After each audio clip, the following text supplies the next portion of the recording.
kontribusi Islam dalam kehidupan sehari-hari dan perkembangan. Jadi, pertama, Allah Subhanahu wa Ta'ala menyuruh kita untuk belajar.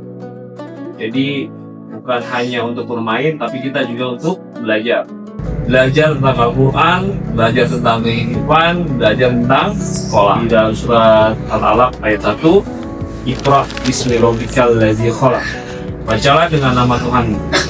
Ayat ini mengajarkan bahwa belajar itu penting dan diawali dengan mengingat Allah Subhanahu wa Ta'ala. Jadi yang kedua, Nabi Muhammad SAW mengajarkan pentingnya kebersihan. Rasulullah SAW bersabda, kebersihan adalah sebagian dari iman. Hadis riwayat Muslim. Jadi selain kita belajar juga kita wajib untuk menjaga kebersihan. Dan kontribusi Islam dalam kehidupan sehari-hari. Islam mengajarkan pedoman dalam berbagai aspek kehidupan sehari-hari, tidak hanya dalam ibadah, tetapi juga dalam akhlak, kehidupan sosial, pendidikan, ekonomi, serta menjaga kebersihan dan kesehatan. Dengan menerapkan nilai-nilai tersebut, kehidupan menjadi lebih tertib, harmonis, dan seimbang.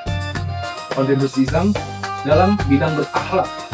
Dalam bidang berakhlak, Islam mengajarkan umatnya untuk selalu bersikap jujur, bertanggung jawab, disiplin, saling menghormati, dan tolong-menolong. Nilai-nilai tersebut penting untuk diterapkan agar kehidupan yang damai dan penuh kebersamaan. Tentang Islam dan pendidikan. Islam menempatkan pendidikan dan pencarian ilmu pada kedudukan yang sangat tinggi, bahkan kategorinya sebagai kewajiban bagi setiap muslim. Dalil utamanya ada Iqra atau bacalah dari surat Al-Alaq ayat 1. Pertama yang diturunkan kepada Nabi Muhammad SAW ini merupakan perintah eksplisit untuk membaca, meneliti dan belajar demi memahami tanda-tanda kebesaran Allah. Tujuan pendidikan dalam Islam: 1. Ada membentuk manusia yang berilmu, melahirkan individu yang memiliki pemahaman luas, rasional, dan mampu memanfaatkan potensi akalnya dengan benar. 2. Pengembangan akhlak mulia. Ilmu tanpa moralitas akan berbahaya. Pendidikan Islam fokus menyelaraskan kecerdasan intelektual dengan keseluruhan berikutnya. 3. Meningkatkan kualitas hidup masyarakat. Masyarakat yang terdidik akan lebih inovatif, sejahtera, dan mampu menyelesaikan masalah sosial secara bijaksana. Selanjutnya ada kontribusi Islam dalam perkembangan ilmu pengetahuan. Sejarah mencatat bahwa peradaban Islam pernah menjadi pusat pencerahan dunia ketika wilayah Eropa masih berada dalam masa kegelapan. Masa keemasan Islam atau The Golden Age. Pada masa ini, sekitar abad ke-8 hingga ke-14, kekhalifahan Islam mendukung penuh kegiatan literasi, penerjemahan, dan riset ilmiah, menjadikannya pelopor di berbagai bidang. Yang pertama ada bidang matematika, ada astronomi, kedokteran, kimia, filsafat, dan teknologi. Selanjutnya akan dilanjut sama Kakak Jessica. Dalam saat ini saya akan membagikan ilmu tentang tokoh ilmuwan muslim yang ada di Indonesia. Pada masa kejayaan Islam, banyak ilmuwan muslim yang memberikan kontribusi besar bagi perkembangan ilmu pengetahuan. Yang pertama ada Al-Khawarizmi yang dikenal sebagai pelaku ilmu aljabar dan algoritma. Yang kedua ada Ibnu Sina. Beliau adalah seorang dokter dan ilmuwan yang terkenal. Yang ketiga ada Al-Biruni yang memiliki keahlian di bidang astronomi, geografi, dan matematika. Terakhir ada Jabir Ibnu Hayyan yang dikenal sebagai bapak kimia modern. Nilai Islam dalam mengembangkan ilmu. Jadi dalam Islam itu belajar itu juga termasuk ibadah ya. Terus yang kedua, Islam juga ngajarin kita untuk berpikir kritis.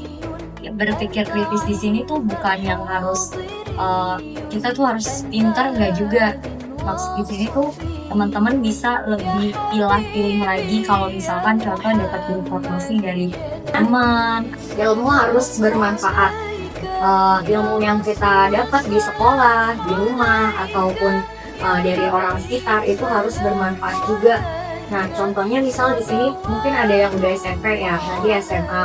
Nah, pasti nanti ada pelajaran, mungkin pelajaran komputer atau coding. Nah, itu harus dipergunakan dengan benar. Tentunya kita juga harus punya etika. Jadi setelah kita dapat ilmu, kita juga harus punya etika. Ya, etika di sini tuh maksudnya seperti misalkan tidak mencontek atau menyebar berita bohong, hoax tadi ya, kayak gitu.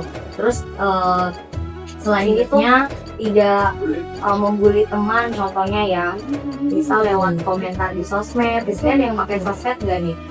Nah, Misalnya pakai Instagram sama Instagram Instagram. punya Instagram. Nah, udah ada pasti ya sebagian yang punya sosial media. Nah, teman-teman juga harus hati-hati nih kalau pakai sosial media, jangan asal komen-komen di postingan orang. Dengan pengetahuan, banyak ilmu Muslim berperan penting dalam kemajuan sains dunia.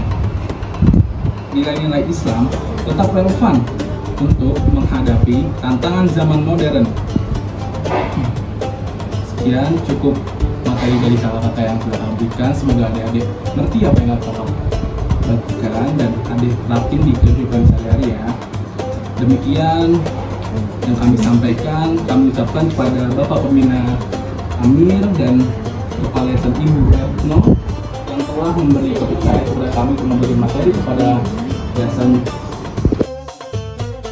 Nabawi ada kaum balad ya astaghfirullah wa atubu ilaih